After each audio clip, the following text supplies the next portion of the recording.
Magandang umaga mga kabay. So meron po akong approved repair ngayon mga kabay. Ayan. Makita po siya, 4131. Bali ang sira po niya mga kabay, armature feed coil tsaka carbon brush. So ayan po yung papalit natin mga kabay. Bagong bago po yan. Ayan. Ayan, makita po yan. Tsaka yung feed coil niya na partner. Ayan po. So tara mga kabay, samahan nyo po ako. So ayan na po mga kabay, nabuksan ko na po. Natanggal ko na po yung screw.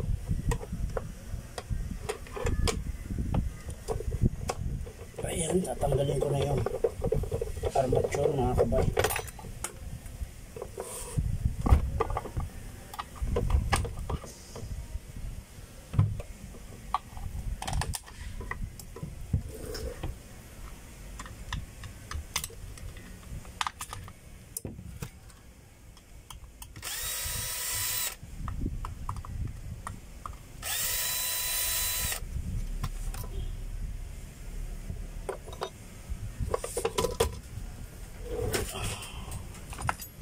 Kakalasin ko na po yung feed coil mga kabay.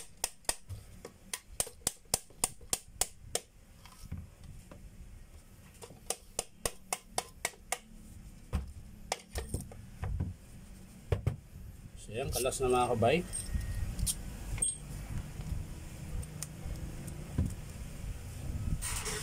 So kakabit natin yung bago mga kabay. Ito po yung bago na feed coil. Ayan.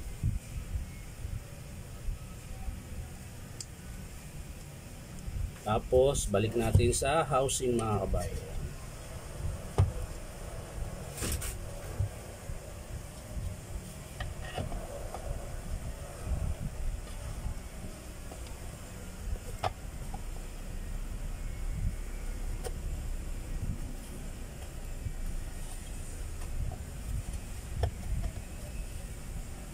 Pumasok ka na, Brad. Huwag mo na akong pahirapan. Ayan. Dapat gayaan.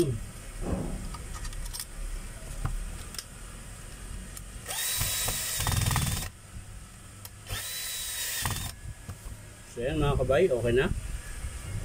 So ang ilalagay na lang natin yung spring. Kailangan natin ibalik sa dati yung spring mga kabay.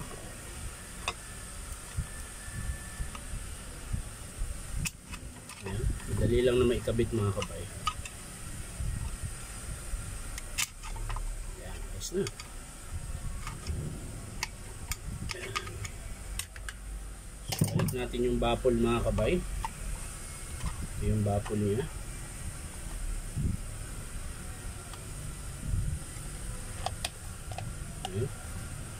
Tapos yung spring mga kabay, tumalsik. Hanapin ko pa saglit mga kabay. So yan mga kabay, nakahanap na po ako ng spring. So ikakabit na po natin yung armature. Ayan.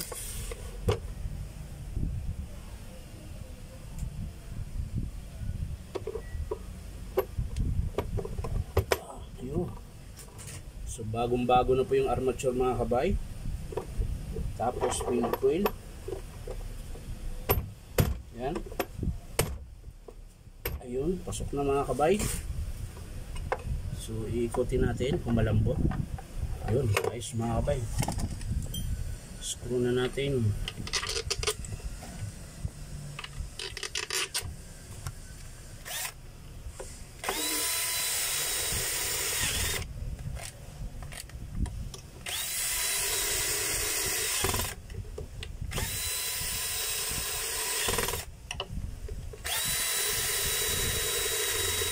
So yan, okay na mga kabay. Kakabit na natin yung bagong carbon brush.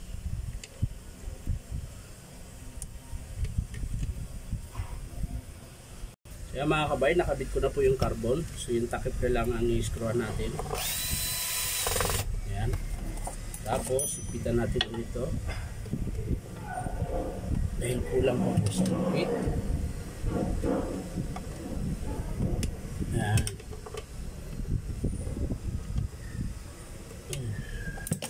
Testing natin mga kabay.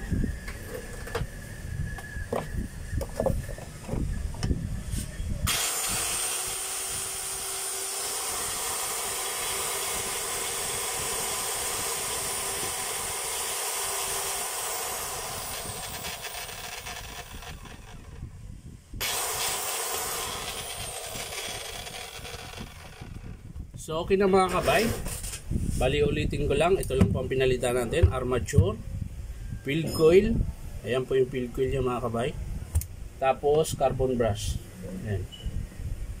So yan mga kabay. Maraming salamat. At syempre, huwag nyo pong kalimutan mag-subscribe sa aking YouTube account na Inom Tabay. So maraming salamat. Bye-bye.